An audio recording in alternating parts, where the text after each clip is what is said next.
மக்கள் சந்திப்பு இயக்கம் என்பது மாநிலம் முழுவதும் நடைபெற்று வருகிறது. போக்குவரத்து கழகங்களை பாதுகாக்க, போக்குவரத்து தொழிலாளிகளை பாதுகாக்க, ஓய்வு பெற்றோர் உரிமைகளை பெற்றிட மக்கள் சந்திப்பு இயக்கம் என்பது நடைபெற்று வருகிறது. மாநிலம் முழுவதும் உள்ள அரசு வழித்தடங்களில் அரசு பேருந்துகளை கொண்டே இயக்க வேண்டும். தனியார் பேருந்துகள் இயக்குவதை கைவிட வேண்டும். சிற்றுந்துகள்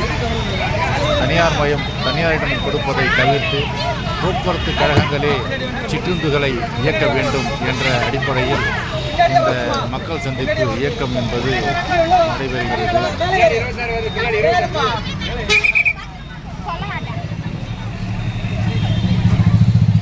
கடந்த 2022 நவம்பர் மாதம் முதல் ஓய்வு பெற்ற தொழிலாளர்களுக்கு வழங்க வேண்டிய ஓய்வுகால பலன்கள் இதுவரை வழங்கப்படவில்லை.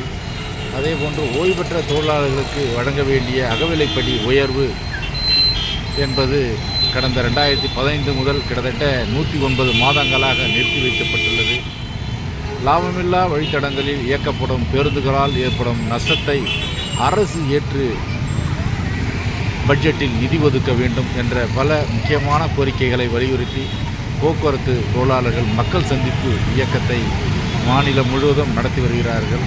இன்றைய தினம் சிஐடி சம்மேளன பொதுச் செயலாளர் தோழர் ஆறுமுக நயினார் அவர்கள் சென்னை பாரிமுனையில் உள்ள பேருந்து நிலையத்தில் துவக்கி வைத்து மக்களுக்கு நோட்டீஸ் என்பதை வழங்கினார். தற்போது சென்னை அசோக்கில் இந்த மக்கள் சந்திப்பு இயக்கம் என்பது நடைபெற்று வருகிறது.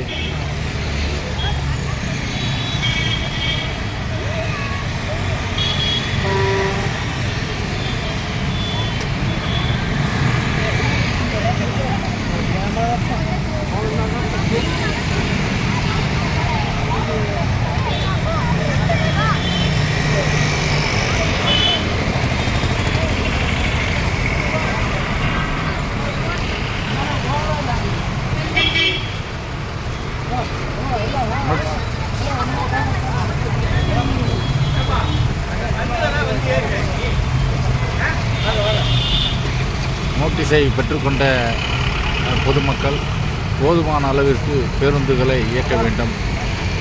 நெடுநேரமாக பேருந்துகளுக்காக நாங்கள் காத்திருக்கிறோம் என்ற குற்றச்சாட்டை அவர்கள் முன்வைக்கிறார்கள்.